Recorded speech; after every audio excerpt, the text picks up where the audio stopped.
I'm going to choose a room that's about 250 square feet. In the middle of the new room, with the smell of fresh wood in the air, Lucas said with a joyful laugh. I stopped unpacking. Is she going for a room that's about 250 square feet? What in the world is Jessica talking about? I'm taking this corner room, Lucas announced, making me even more unable to grasp the situation. If you defy me, I won't be taking care of you, Lucas declared with a sneer, glaring at me. But inside, my mind was still in chaos. Huh? Whose house are we talking about? Feeling that something wasn't adding up with my eldest son and his wife, I questioned them. Huh? What? They both gave me a vacant look, and finally, I began to understand the situation. Ah, I see. That's what this is about.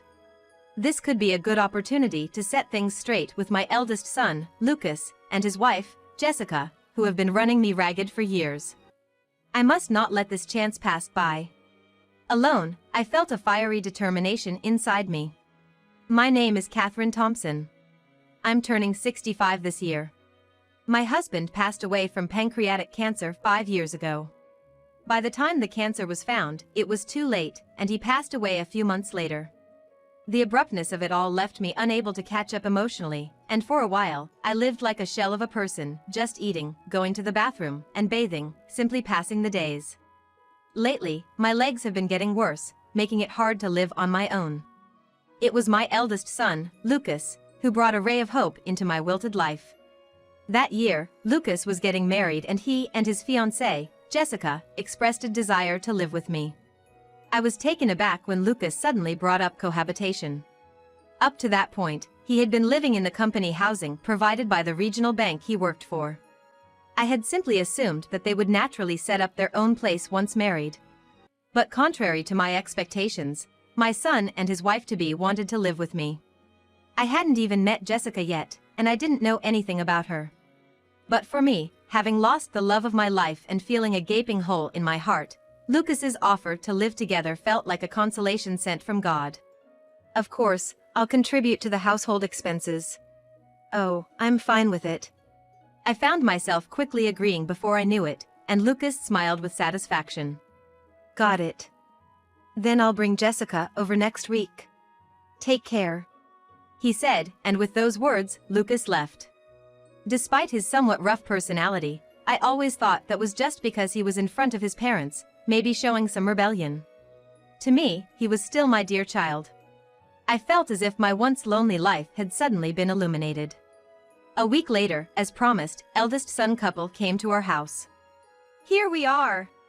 Despite it being our first meeting, I was surprised by how Jessica confidently strode in, her footsteps echoing loudly. Despite being the same age as Lucas, 30 years old, she wore a skirt shorter than knee length, her hair was dyed pink. And her nails were glittery and flamboyant. Nice to meet you. You're Jessica, right? Yeah, that's me. But, what's with this house? It's kinda run down and small, isn't it? I was taken aback as Jessica entered the house and immediately started criticizing it without even a proper greeting. That's true. But it's better than nothing, so bear with it. Sure. Lucas retorted with a dismissive tone, which confused me even more since just a week ago he had been so keen on moving in. Despite the sudden rudeness, I reminded myself that we were going to be living together from now on, and I didn't want to start off on the wrong foot. So, I sat Lucas and Jessica down and served them some tea. Do you work, Jessica? There's no way I'm working, it's just too much hassle. Oh, I see. And what about you, do you work? No, I've been a homemaker. Wow, so you're living off your husband's pension? Must be nice. You can just live it up without working a day. Despite both of us being homemakers, I looked at Jessica in disbelief as she sarcastically laughed and called my situation quite the nice position. I do receive a survivor's pension, but that's my only income. It's nowhere near enough for a luxurious life, I'm just getting by day to day. Living leisurely is nothing but a pipe dream. More importantly, Jessica, how should we divide the household chores? Since we're both homemakers, maybe we can split them equally? Wanting to change the subject, I proposed this to Jessica.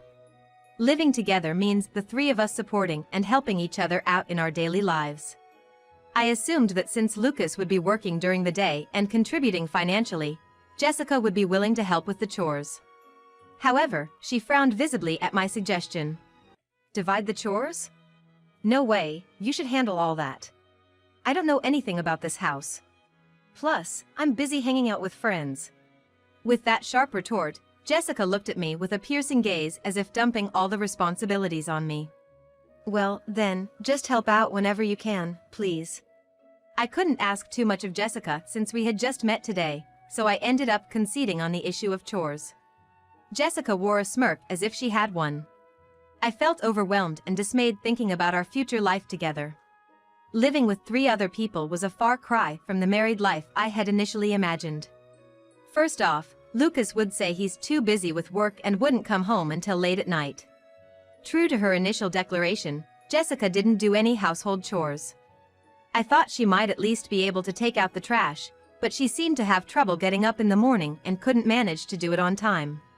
Reluctantly, I found myself doing all the housework for 3.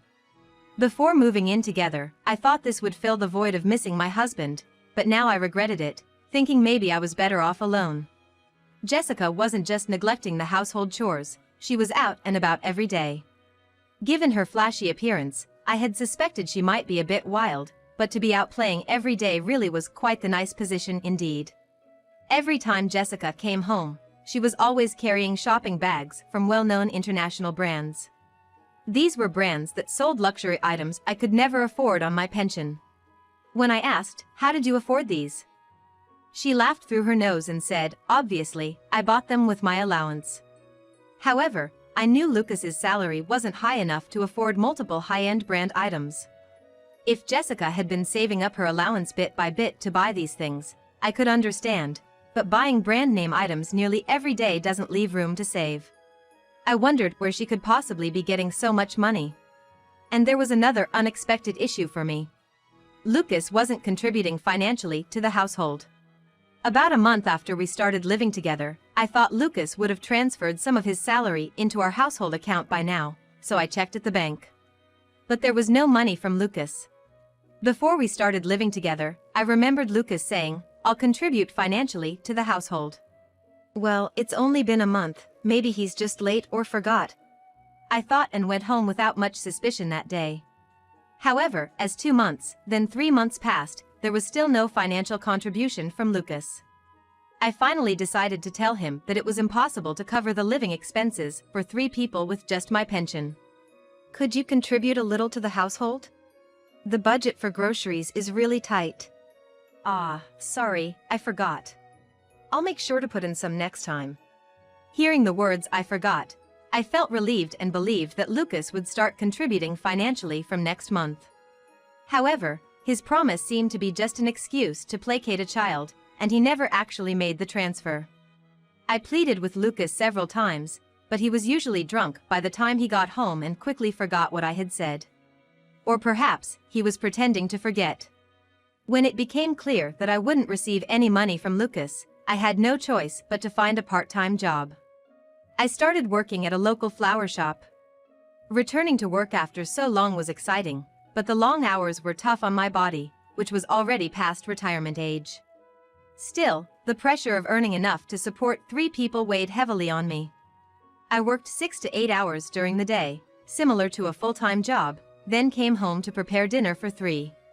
Jessica, as usual, did not start helping with the chores even though I had begun working. On the contrary, she would throw tantrums over the meals I cooked, like a small child. One evening, she flipped her plate over and exclaimed, "What is this? It tastes awful. I wanted curry. Make it again." It wasn't just one day that such incidents occurred. Again and again, Jessica would find fault with the meals I prepared based on her mood for the day. I felt a surge of anger and sadness, but realized that arguing with the unreasonable Jessica was futile, so I silently remade the meal. I wanted to break free from this life that felt like slavery. I can't go on like this. Instinctively, I knew I couldn't go on like this. So, I decided to find a hobby to distract myself and asked the manager of the flower shop, "Can you think of any hobbies I could do at home?" The manager, Mrs. Smith, was a young woman in her 40s who you could tell must have been very beautiful in her 20s, fitting the image of a florist perfectly. How about something handmade? You're welcome to use the flowers that we're going to discard. Following the manager's advice, I decided to make jewelry using flowers. Making jewelry was a lot of fun. I was naturally skilled with my hands and quickly got the hang of making jewelry that looked just as good as what you'd find in a store. The manager, who was knowledgeable, even showed me a site where I could sell my handmade creations. Just out of curiosity, I put the jewelry I made up for sale on a website. Just out of curiosity, I posted some of my jewelry on the selling site, and within a week, orders started coming in, and I began to earn an income from it. The joy of earning money from a hobby was exhilarating, and I made jewelry in every spare moment I had. Jessica scoffed at my efforts, saying, what's this? People actually buy these? But I ignored her. When she realized I wasn't paying attention to her, she tried to annoy me by saying, you're just like a burden to society, an old person who's useless. But I didn't react to that either. No matter what Jessica said, I wasn't afraid anymore. 5 years had passed since I started making jewelry, and I turned 65. Recently, I bought a house nearby. I loved the house I was living in because of the memories with my husband, but it was getting old, and everything was starting to fall apart. So I was satisfied to be able to buy a new house. And as I was thinking about living there without my eldest son couple, Jessica peeked over my shoulder at the floor plan of my new home. Wow, is this a new house? What's this, are you moving? Jessica exclaimed with a cheerfulness I had never heard from her before. Looking at floor plans is indeed fun, and I like it too, but I never imagined that Jessica, who always seemed so angry, would get this excited. Yes, that's right. Wow, it's really big. Jessica was absorbed in the floor plan, forgetting herself. For the first time in 5 years of living together, I saw a childlike side to Jessica. After that, I was busy buying furniture for the new house and packing up for the move. Lucas and Jessica, as usual, did whatever they pleased, paying no mind to my busyness. On the day of the move, I had asked some acquaintances to help with the big items, so I left the house with just one suitcase. The new house is big, isn't it? It's spacious, I've seen the layout. The eldest son couple seemed eager to see the new house, and they were more excited than usual. I took Lucas and Jessica to the new home. Upon seeing the stylish black exterior, wooden door, and the large garden, both of them exclaimed, "Wow!" The garden was my own personal touch, something I insisted on for my hobby of growing flowers. When we entered, the expansive room spread out before us, and I felt very satisfied. Having bad knees, I made sure the house was single-story and had handrails installed, which turned out to be the right decision. Whoa! It's super spacious and super clean. It's more than I expected. The two of them, eyes sparkling as if they owned the place, walked around the house while I was unpacking, cheering every now and then. That's when I began to feel a sense of unease, thinking, After they had looked through all the rooms, they came back to where I was. I'm going to choose a room that's about 250 square feet. In the middle of the new room, with the smell of fresh wood in the air, Jessica said with a joyful laugh. I stopped unpacking. Is she going for a room that's about 250 square feet? What in the world is Jessica talking about? I'm taking this corner room, Lucas announced, making me even more unable to grasp the situation. If you defy me, I won't be taking care of you, Lucas declared with a sneer, glaring at me. But inside, my mind was still in chaos. Whose house are we talking about? Feeling that something wasn't adding up with my eldest son and his wife, I questioned them. What? They both gave me a vacant look, and finally, I began to understand the situation. I see. That's what this is about. This could be a good opportunity to set things straight with my eldest son, Lucas, and his wife, Jessica, who have been running me ragged for years. I must not let this chance pass by. Alone, I felt a fiery determination inside me. I bought this house for myself. I explained the reasons for buying the house to my eldest son and his wife, who were standing there in front of me. I told them about the original house deteriorating with age, my thoughts on wanting to end our cohabitation, and how I considered that it might be more comfortable for Lucas and Jessica to live on their own without me. Ending the cohabitation? What are you talking about? Yes. I haven't heard anything about this. I thought we were going to live in this house. The two were bewildered by my confession. From my perspective, I couldn't comprehend the nerve of eldest son couple, who seemed intent on living with me indefinitely. Moreover, I never said a single word about us living together in this new house. If we were going to live together, I surely would have consulted them about the floor plan to some extent. I hadn't discussed anything about the house with my eldest son couple, so the fact that they assumed they would be living here too was a real surprise. I'm sorry if it wasn't clear, but I thought if I explained it in detail, you might insist on coming along. And since I was only packing my things, I thought you would have realized. Even today, I assumed you were just coming to see my new place. After all, Jessica, you dislike everything about my cooking and cleaning, don't you? I never thought that you would actually want to continue living with me. When I said that, heavy with irony, Jessica was at a loss for words, uttering only a stifled But that's weird. How come you have the money to buy such a house?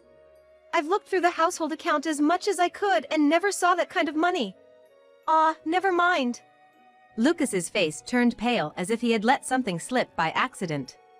I was aware that Lucas had been taking money from the household funds. I had stayed silent because I was waiting to see when Lucas would reflect on his actions. If he had shown even the slightest hint of remorse, I might have consulted him about the new house. But Lucas hadn't just failed to contribute financially to the house, he had been using the household money for himself, so I had resolved not to hold back anymore. I earned the money myself.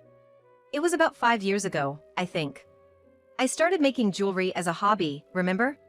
The florist manager suggested it to me. Initially, I was just selling a little bit on a sales website, but then a famous influencer featured my jewelry on their social media. After that, my creations started selling like crazy, and my income increased significantly. Yes. The reason I, who was living on a pension, could afford a house was because of my success in selling jewelry. Of course, even with the buzz, jewelry sales alone wouldn't have made enough money to buy a house.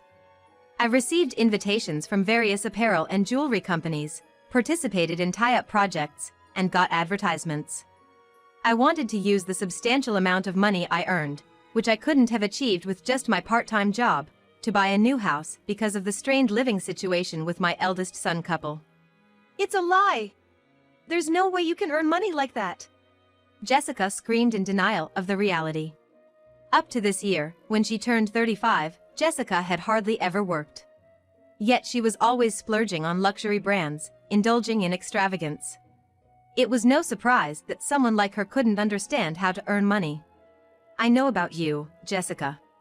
I heard you dropped out of high school, had a fight with your parents, and ran away from home. You were homeless, lied about your age to work nights, right? I can sympathize with that, even if it wasn't the right thing to do.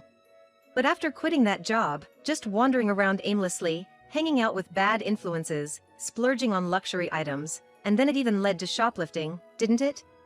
No! Jessica's face showed shock, clearly not expecting me to confront her about shoplifting. I had suspected Jessica of shoplifting about a year after we started living together. I always thought it was strange that she was wearing only luxury items right from the start. There's no way Lucas's salary could cover the cost of such high-end brands. I immediately suspected shoplifting. One afternoon, when Jessica went out, I discreetly followed her and, sure enough, she was guilty. I could have confronted her right there and then, but knowing Jessica, she would have likely talked her way out of it. So, I decided to record evidence of her shoplifting on my phone, thinking that if she didn't change her ways, I would turn it over to the police someday. I have proof. Look, I said, showing her the video. Jessica's face tensed even more upon seeing it. With the evidence before her, she couldn't say anything in return and just hung her head low. And Lucas, stealing money from the bank where you work, that's just the lowest of the low. You must have been in debt, right? How did you know that, Mom? Now it was Lucas who started to tremble. To them, I must have seemed like a police officer about to question them about the crimes they had committed. You see, the daughter of my florist's manager just started working as a new graduate at the same company as you this year, in the same department, no less. She told me that she saw you pocketing the money that customers entrusted to the bank. Being new and worried about making a false accusation against a senior, she hasn't spoken up about it to anyone. But I've thought to myself, if anyone at that bank would steal their own company's money, it would be you. This is what I heard, so there's no evidence, but given that Lucas was giving Jessica a substantial allowance every month, never contributing any money to the house, and actually stealing from the household funds, it seemed likely to be true. That's Smith! I educated her thoroughly, yet she's so ungrateful. Lucas fumed, shaking with anger at the manager's daughter's betrayal. Hearing Lucas's words, I took it as an admission of his theft and seized the moment to lash out. You educated her? You probably thought you were the most important person in this house, didn't you? Acting all high and mighty at work too, looking down on everyone else. But too bad. That won't work with me. This house is a prime example. I earned the money and bought this house with my own effort. You're not the great one here. Of course, I'm not saying I am either, but at least I won't let a house that I bought with money I worked hard for be taken away by you too. Now, please leave immediately. My scream sent Lucas and Jessica fleeing from the house in terror. I breathed a sigh of relief. From tomorrow, I would no longer have to see those two. Just the thought made my heart feel lighter. Later, I reported Lucas and Jessica's crimes to the police. The police immediately looked into it. And frankly, there wasn't much to investigate. The evidence of Jessica's shoplifting and Lucas's theft was clear as day on the security cameras. They were taken away by the police without any fuss, and seeing my child and his wife being led away, I felt no stir of emotion. I could only think they had to fend for themselves now. Initially, I was pleased with my son and his wife's intentions to comfort me when we started living together, but as I lived with these two who did as they pleased, my stress accumulated. In retrospect, it's clear that when they brought up living with me, their true goal was to have me do all the housework while they lived comfortably. Saying goodbye to a life of being insulted and having money taken by Lucas and Jessica, I now feel refreshed. Even if they are released by the police, they'll be too busy paying off their debts. I'm certain their marriage will fall apart, given they can barely manage household chores. But I am resolute in my decision not to help them ever again. I've vowed to lead a life free from any ties to my eldest son and his wife. While continuing my part-time job at the flower shop, I've been putting even more effort into making jewelry. When I revealed that the flowers used in my jewelry came from the flower shop where I work, an unprecedented number of customers started to visit. Responding to customers' requests to use flowers as parts for their jewelry, I also began selling flowers specifically for this purpose. Manager showed concern, saying, "If your jewelry business is that successful, you could just focus on that," but I shook my head. After all, it was a hobby recommended to me by Manager Smith. I believe if using flowers from the florist in my jewelry helps the shop flourish, then that's the best outcome. I plan to continue walking this new path in life, enriched by both my work and my hobby.